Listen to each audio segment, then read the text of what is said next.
Hi everyone, we are going to make this flower basket using these two empty cups. So put both of them together. Now with the help of double-sided tape, we are going to cover it using jute rope. We are also using these hot glue gun. We are also braiding two ropes for the top of the cup and cover it like we are doing here. Now cut the ropes. Then we are going to make the handle by combining two green sticks together. Bend it and your handle is ready. Paste flowers and it's done.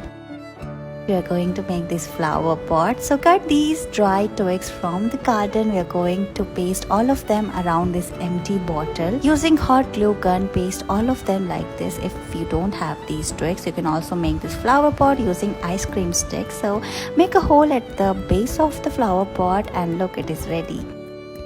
We are going to make this beautiful flower pot using this empty jar. So draw lines on it. We are giving it a shape of swan. So we are drawing the feathers of the swan first. After this, we are going to cut the lines using a cutter. So take a cutter and start cutting it according to the lines like we are doing here. Flip it and again start cutting it. After this, we are going to cut more shapes and we are going to make it curvy. Now we are also pasting these flowers on the top of it.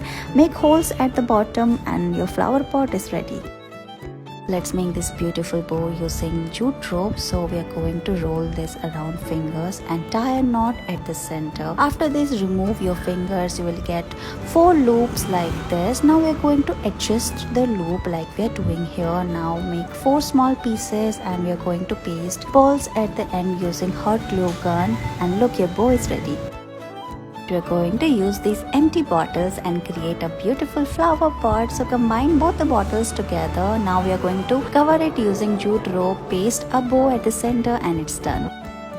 Let's make this beautiful green flower. So cut the top portion of the bottle and make multiple cuts on it. We are going to give it shape using fire and roll it around this green stick, and look, your beautiful flower is ready. We're going to make these beautiful flowers. So cut this blue plastic bottle, cut the shape of the petal using fire. We're going to give it shape. Same way we're going to roll a stick and your mini flower is ready. Now paste all the petals around it, and look, you can make more such petals and put it in a vase. We're going to make this flower pot. So cut this empty bottle, make 4 holes and paste the base of the cup. Now we are going to roll this jute rope around the cup, paste it using hot glue gun. Now we are going to twist 2 ropes together. It will give a bold, beautiful shape to the cup. Now we are going to make the handle, twist it and paste it like this. Put flowers inside and it's ready. We all have these type of empty containers at home, so let's use today. We're going to make a flower pot using this. Cover it using jute rope and paste it using double-sided tape. We are braiding 2 ropes together to give it more decoration. Paste a bow and put a plant inside it, and look, it's ready. Thank you so much for watching this video.